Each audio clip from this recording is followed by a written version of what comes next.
Оорунун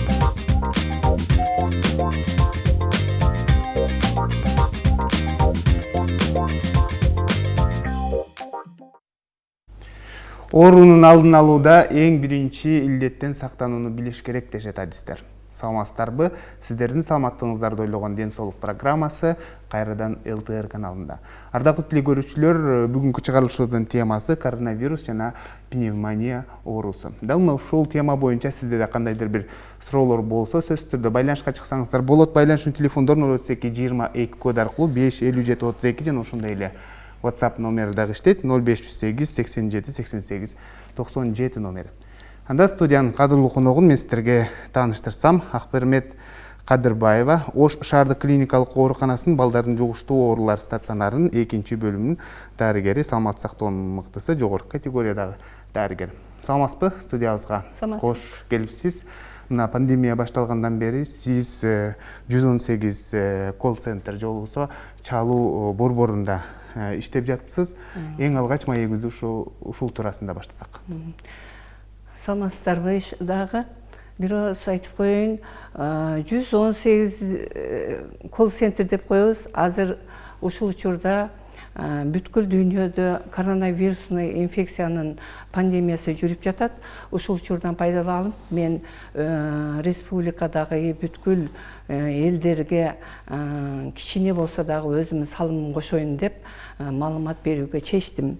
Колл-центр 118 колл-центр деген бул через телефон, через звонок, дистанционный консультация деп аталат. Биздин Ош шаарыбызда 2 жерде колл-центр ачылган. Биринчи поликлиникада, экинчиси колл-центр бул биздин городской детский инфекционный больница бар, ошол базада бар. Ошол жерде биз иштейбиз. Колл-центрде 10 врач иштейт. Бардыгы инфекционисттер, жогорку тажрыйбалуу врачтар. Биздин колл-центрибизде 10 телефон бар. 10 телефон күнү түнү иштейт. Урматтуу мекендештер, кандай вопросуңар, кандай суроолор болсо дагы колл-центрге күнү түнү бизге звонить этип жардам сурасаңыздар болот. Бизге тынымсыз чалуулар болуп атат. Бир сутканын ичинде бир 150-200ге жакын чалуулар болот да. Ошонун ичинде оор абалдагылар дагы болот. Оор абалдагыларды биз бат эле мындай тез аранын ичинде жардам көрсөтүүгө жүгүрөбүз да. Бизде колл-центрдин пайдасы эл үчүн. Ушундай пандемия учурунда коронавирустун инфекциясы өтө жугуштуу экен да. Өтө жугуштуу болгон үчүн биз медицинада высокая контагиозность дейбиз да.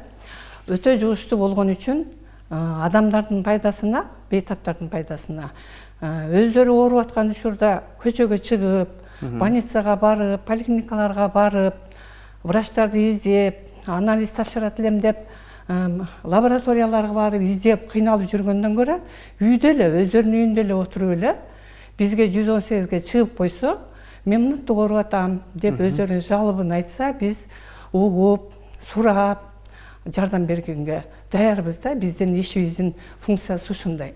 Жакшы. Көрүүчүлөргө так маалымат берсек, мисалы 118 бул Ош областы жана Ош шаары боюнча эле иштейт, э? Ооба. Ошондой. Ал эми башка аймактарда дагы мына ушундай колл-центрлер бүгүнкү күндө иш алып барып атат десек болот.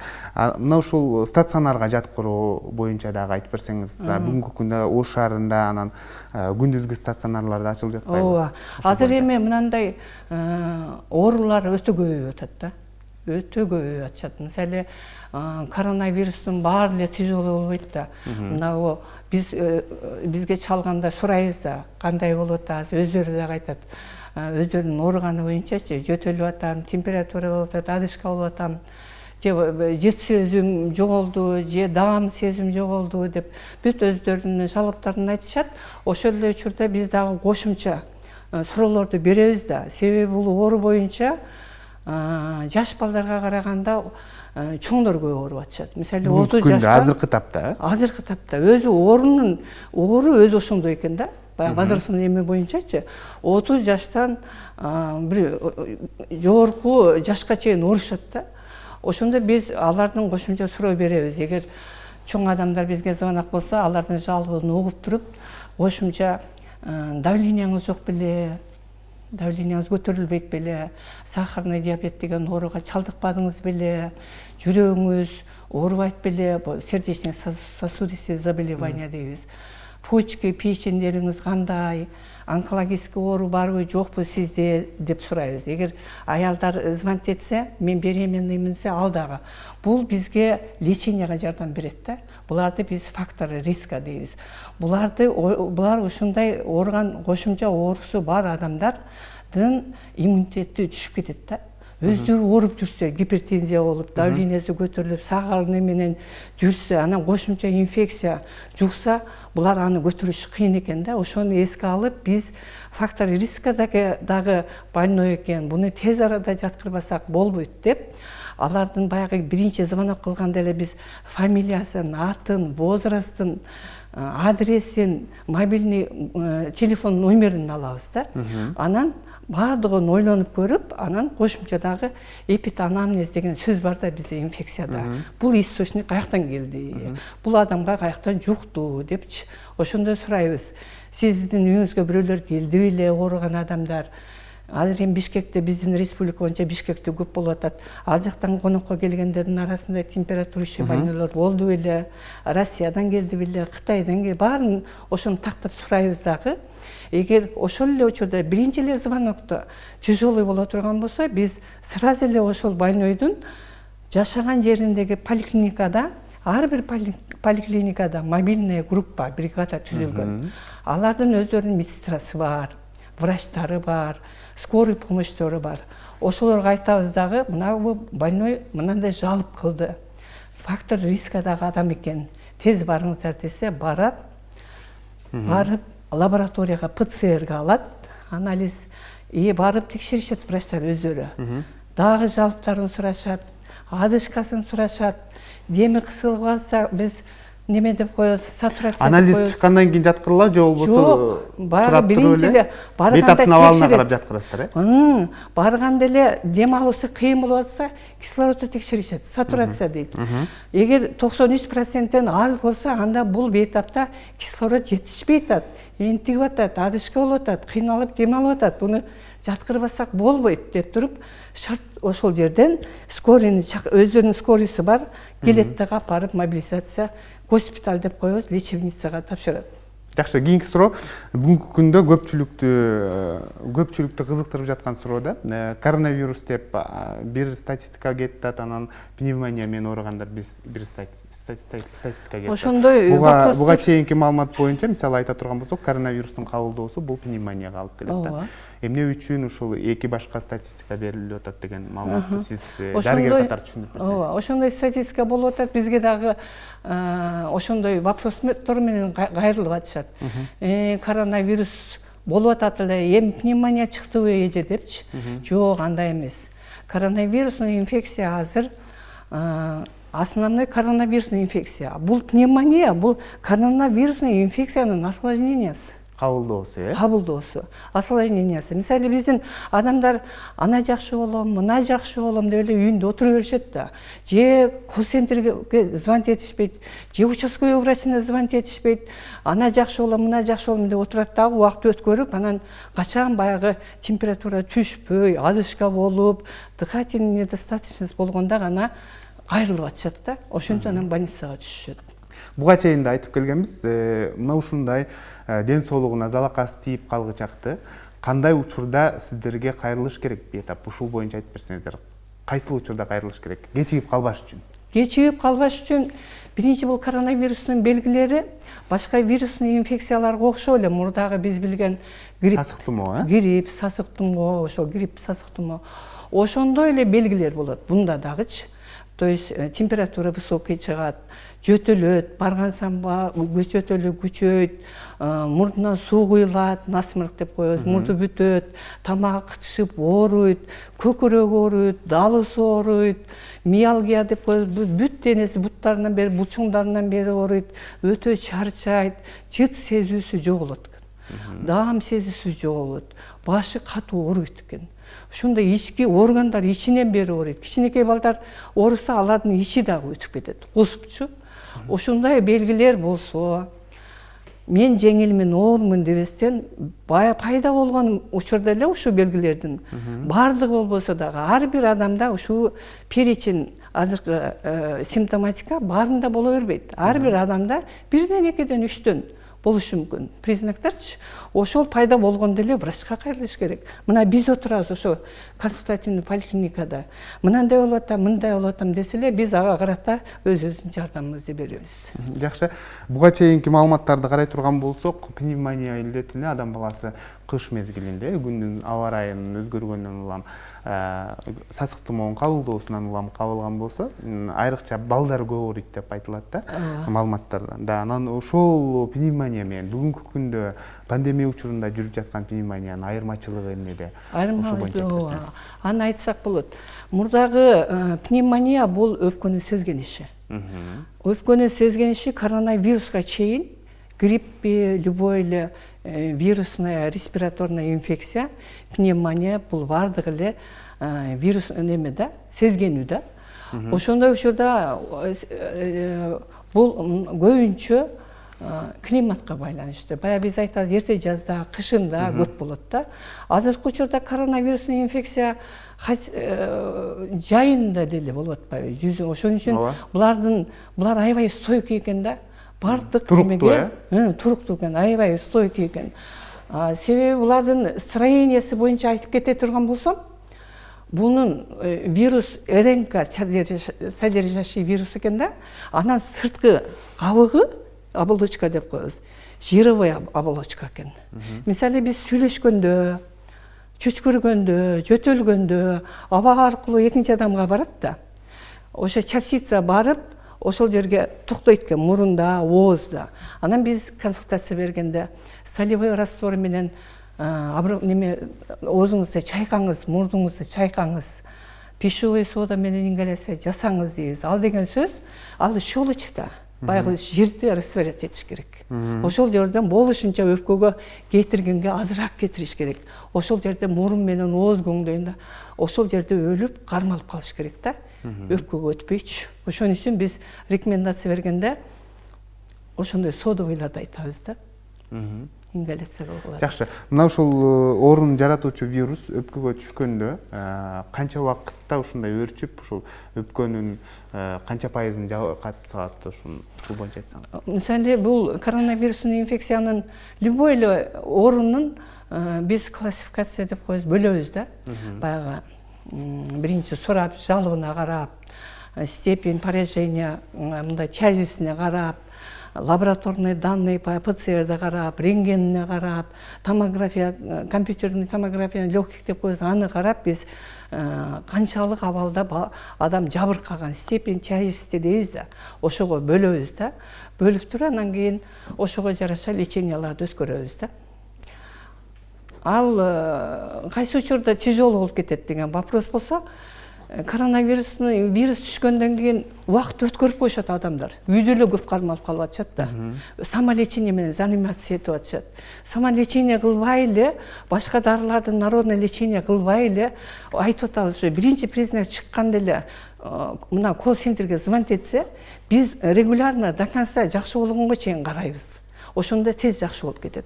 А бизге көпчүлүк баягы исходу начар болгон больнойлор үйдө көп жүрүп алып атышат. 10 күн, 12 күн поражение өпкөсү 70-80% поражение болгондон келип атышат.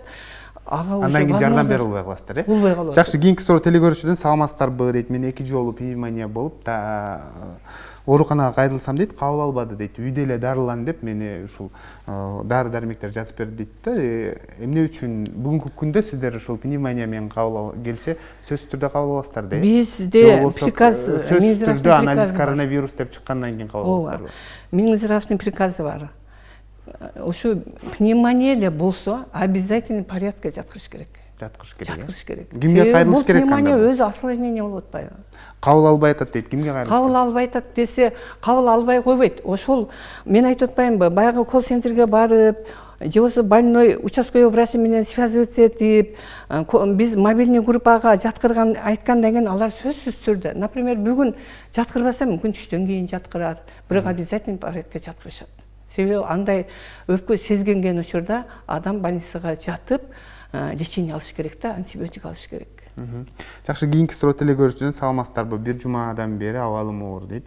Ооруп жатамын, анан аспирин, парацетамол ичип койсом дейт, бир аз жеңилдейм дейт.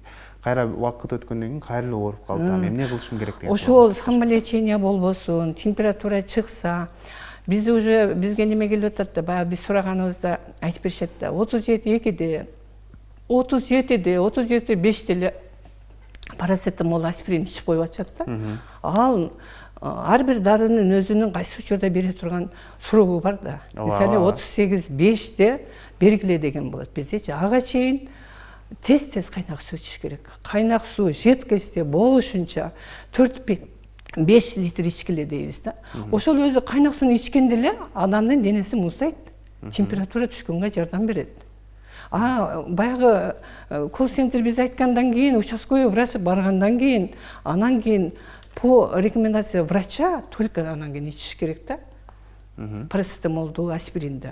Ошондо дагы аспирин баягы наголодный желудок нельзя деп коебуз, ал язва чакырат деп, ошон үчүн тамактан кийин ичкиле дейбиз да. То есть үйдө самолечение болбош керек. Ар бир белги берилгенде врачка кайрылып, врачтын рекомендациясы боюнча лечение алыш керек.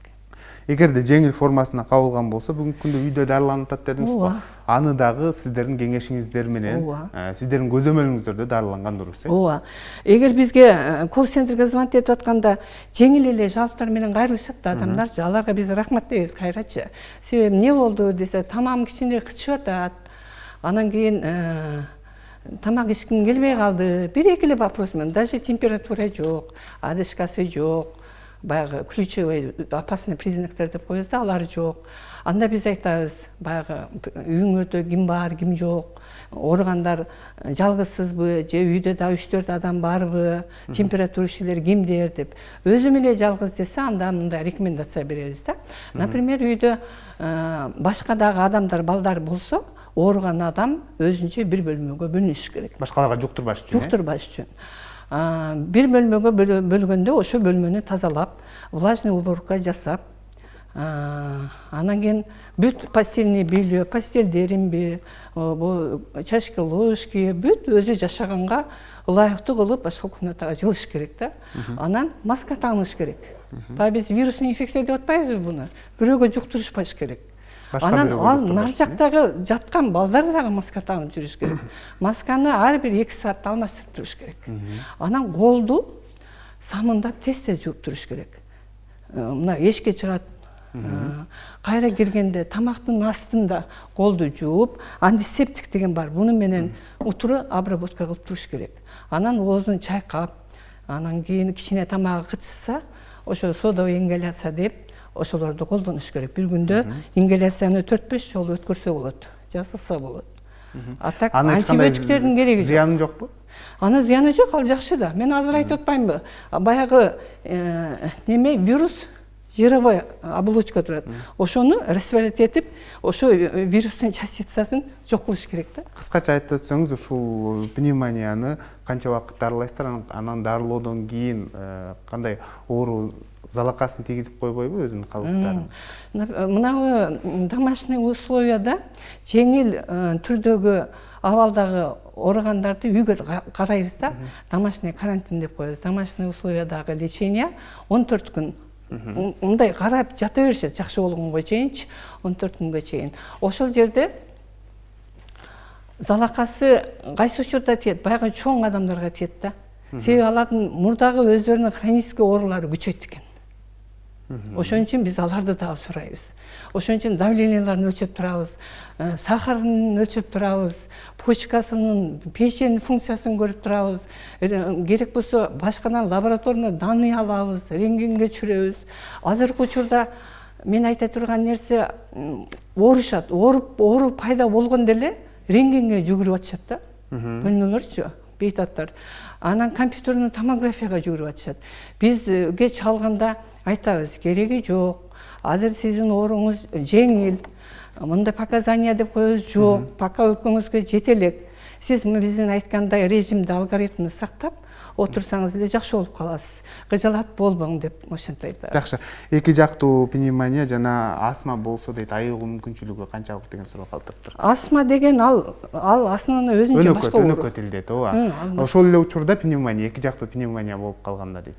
Кыскача айтсаңыз. Аны только мындай лечебница жаткырып лечение кылыш керек да. Себеби астма өзү оору. Дем алышы кыйындап, дем ала албай кыйналып, кычкыртек жетпей атса, и коронавирус болуп калса, анын пневмониясы аларда тез өрчүп кетет, пневмонияга жетип калат. Аны сөзсүз түрдө больницага жаткырып лечение кылыш керек. Жакшы, ардактуу теле көрүүчүлөр, бүгүн бизде конокто Акбермет Кадырбаева Ош шаардык клиникалык ооруканасынын балдардын жугуштуу оорулар стационарынын 2-бөлүмүнүн дарыгери, саламат сактоонун мыктысы, жогорку категориядагы дарыгер болду. Сизге рахмат айтабыз, жакшы маалыматтарды айтып бердиңиз. Калган суроолорго сөзсүз түрдө эфирден сырткары жооп бересиз деген ойдомун. Кайра чакырсак келесизби? Келе беребиз, адамдардын элибиздин пайдасы үчүн болгон кеп кеңешибизди бергенге даярбыз. Рахмат сизге. Ушун менен ден соолук программасы өз соңуна келип жетти. Аны мен Сейит Амираев алып бардым. Кайрадан эфир аркылуу амандашканча сак саламатта туруңуздар.